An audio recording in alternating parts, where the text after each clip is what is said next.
Hello my friends, you are welcome again in our English YouTube class. Now I am going to teach you finite verb. In my previous video I have taught you the definition of verb and there are two types of the verb. One is finite verb and other one is non-finite. Finite verb और non finite verb ये मैंने पहली video में पढ़ाया है। Finite verb वो verb जो subject के अनुसार यूज हो, नॉन फाइनाइट वर्ब जो सब्जेक्ट के अनुसार यूज नहीं हो। Finite verb means it changes according to the number and person of the subject, that is the finite verb. The verb doesn't have the effect of the number and person of the subject, that is the non finite verb. जो verb subject के अनुसार change हो वो finite होती है, जो subject के number और पर्सन के अनुसार चेंज न हो वो होती है non finite. Now I am going to teach you finite verb. Finite verb में पढ़ा रहा हूं। Finite verb also divided into two types. Finite verb भी दो प्रकार में बटी हुई है। One is transitive finite verb and other is intransitive finite verb. एक तो ट्रांजिटिव फाइनाइट वर्ब है और एक इनट्रांजिटिव फाइनाइट वर्ब है। Transitive finite verb exert its action on object.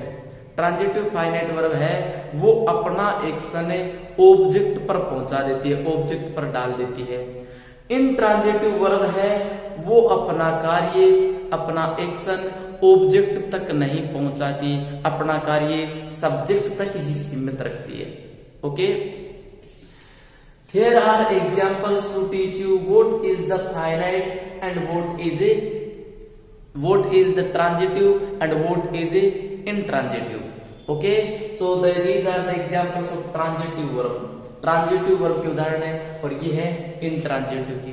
Transitive का सीधा सा मतलब है वो क्रियाएं जिनका ऑब्जेक्ट हो, जिनका आगे कर्म आए, जो अपने कार्य को ऑब्जेक्ट तक पास करे, वो होती है ट्रांजिटिव। और जिन क्रियाओं के आगे ऑब्जेक्ट नहीं आए, कर्म नहीं आए, डायरेक्ट ऑब्जेक्ट नहीं आए, वो होती है इनट्रांजिटिव वर्ब। ओके, सो इसका मतलब होता है सक्रामक क्रिया। सक्रामक यानी जिसका कर्म आए, और इट इनट्रांजिटिव मींस अकर्मक, जिसका कर्म है न आए।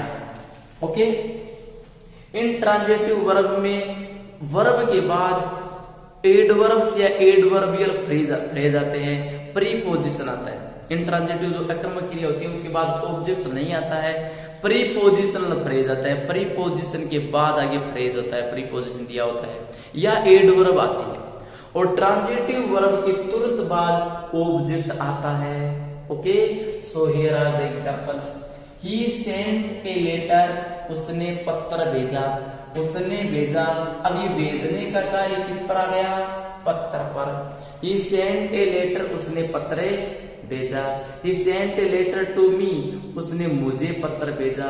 ही सेंड मी ए लेटर, उसने मुझे पत्र भेजा।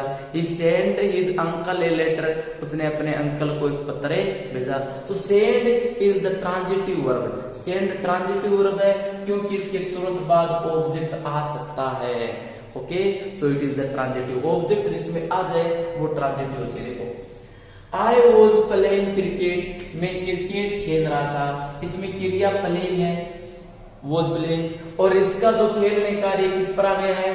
क्रिकेट पर आ गया है। So this is the transitive verb, ये ट्रांजिटिव वर्ब है। दे लूटेड द मनी, उन्होंने धन को लूटा। अब ये जो लूटने का कार्य है वो किस पर आ गया है? धन पर। They looted the money, they looted us, उन्होंने हमें लूटा। दे लूटेड दी बैंकर्स, उन्होंने बैंकर्स को लूटा। तो कहने का मतलब है जिसमें ऑब्जेक्ट पर कार्य आ जाए, वो क्रिया जिसका कार्य आगे ऑब्जेक्ट पर जा रहा है, उसका प्रभाव ऑब्जेक्ट पर जा रहा है, तो वो ट्रांजिटिव वर्ब होती है। सी डिमांडेड द की, उन्होंने चाबी मांगी। अब यहां देखो, डिमांडेड में से मांगी, क्या मांगी? चाबी। तो कहने का मतलब यहां पर डिमांड, मांग करने कार्य किस पर आ रहा है? चाबी पर आ रहा है। दे डिमांडेड की, दे डिमांडेड द बुक्स, कहने का मतलब आगे ऑब्जेक्ट आ जाए तो वो क्या होता है? ट्रांजिटिव वर्ब होती है। यहां देखो, ही लाइक्स मैंगो, वह मैंगो पसंद करता है। लाइक्स में से पसंद करना, क्या पसंद कर रहा है, मैंगो। तो ये लाइक्स क्या है, ट्रांजिटिव वर्ब है। They likes their parent, they like me, वो मुझे पसंद करते हैं। दे लाइक हिज फ्रेंड, वे अपने फ्रेंड को पसंद करते हैं। कहने का मतलब है जिस क्रिया के तुरंत बाद ऑब्जेक्ट आ जाए तो वो क्रिया ट्रांजिटिव वर्ब कहलाती है। Intransitive verb doesn't have the object, जिसमें ऑब्जेक्ट नहीं होता है। After the intransitive verb there is the preposition और एडवर्ब। इंट्रांजिटिव वर्ब के बाद प्रीपोजिशन आता है या फिर एडवर्ब आती है। देखो, I sleep soundly, I sleep में सोता हूं, साउंडली गहरी नींद में। अब ये जो स्लीप है उसके बाद ऑब्जेक्ट नहीं आएगा। स्लीप का कार्य किसी दूसरे व्यक्ति, वस्तु, जानवर पर नहीं जाएगा। स्लीप आई तक की सीमित है। देखो यहाँ पर कर्ता तक सीमित है। मैं साउंडली सो रहा हूं, I am sleeping on the bed, में बिस्तर पर सो रहा हूं। I am sleeping in the room, में कमरे में सो रहा हूं। यहां स्लीप सो रहा हूं, इसका कार्य दूसरे पर पास नहीं हो रहा है। दूसरे पर जो कार्य, दूसरे ऑब्जेक्ट पर ये कार्य पास नहीं हो रहा है, तो ये क्या हो गई, इंट्रांजिटिव। इंट्रांजिटिव यानी इस पर ऑब्जेक्ट नहीं आएगा, इसका प्रभाव दूसरे पर नहीं पड़ेगा, इसका प्रभाव आप तक ही है। Okay, I am sleeping, he slept soundly, he slept in the room, वह कमरे में सोया।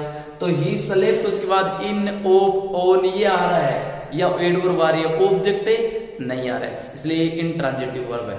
Next, they go to school, वे स्कूल जाते हैं। अब यहां कार्य जाने का है। They go to school, they are going to school, they are going to field, they are going in to room. दे तक ही सीमित है। गो के बाद आगे प्रीपोजिशन आ रहा है। गो का कार्य कर्ता तक ही सीमित है, आगे कर्म पर जा नहीं रहा है। इसका मतलब ये क्या है, intransitive. The verb doesn't have the object, ऐसी वर्ब जिसमें ऑब्जेक्ट नहीं हो वो इंट्रांजिटिव होती है, वो अकर्मक होती है। ओके, सक्रामक और अकर्मक। सक्रामक जिसमें कर्म आए, अकर्मक जिसमें कर्म नहीं आए। दे गो टू स्कूल, वे स्कूल जाते हैं। इसका मतलब जाने का कार्य दे तक ही सीमित है। इसका कार्य जाने का किसी ऑब्जेक्ट पर नहीं गिर रहा है, किसी इसका प्रभाव जाने का ऑब्जेक्ट पर नहीं आ रहा है, इसलिए क्या है, intransitive verb. Mohan comes late, Mohan late आता है। अब यह देखो, कम्स का कार्य किसी ऑब्जेक्ट पर नहीं गिर रहा है, आगे एडवर्ब आ रही है late. Mohan comes late, Mohan late आता है। अब यहां देखो कम है, वो इंट्रांजिटिव क्यों है, क्योंकि कम के बाद ऑब्जेक्ट नहीं है, लेट एडवर्ब है। Mohan comes to school, Mohan school आता है। Mohan comes to field, Mohan खेत आता है। कम के बाद आगे प्रीपोजिशन आ सकता है, एडवर्ब आ सकती है, but after the come there cannot be used object. Come के बाद ऑब्जेक्ट यूज नहीं हो सकता, ये कम इंट्रांजिटिव है। Next, Ritesh rain very fast, Ritesh बहुत तेज दौड़ा। तो ran is the second form of the verb. Okay, ran is also the intransitive.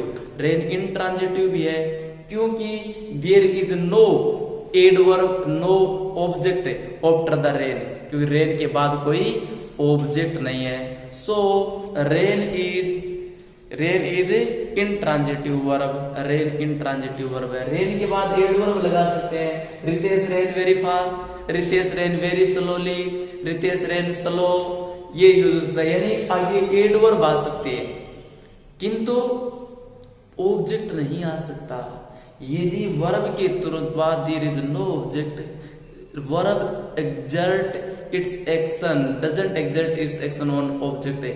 Verb जिसका एक्शन ऑब्जेक्ट पर नहीं जाए वो इंट्रांजिटिव होती है। I bathe in the morning, मैं सुबह स्नान करता हूं। अब ये स्नान का कार्य है वो आई तक ही सीमित है। I bathe in the evening, I bathe in the morning, I bathe with cold water, ठंडे पानी से नहाता हूं। तो bathe is the intransitive verb. Bathe intransitive क्योंकि इसके बाद ऑब्जेक्ट नहीं है। Okay, after the bathe we can not use object. Bathe के बाद स्नान करने के बाद ऑब्जेक्ट यूज नहीं हो सकता, ये कर्ता तक सीमित है। सी वोक अप, वह जागी। सी वोक अप, वह जागी। It is also intransitive verb because after the वोक जागी उसके बाद ऑब्जेक्ट नहीं आ सकता, क्योंकि वो कार्य खुद तक सीमित है। सी वोक अप जाएगी, she woke up in the morning वो सुबह जाएगी, she woke up in the afternoon वो दोपहर को जाएगी।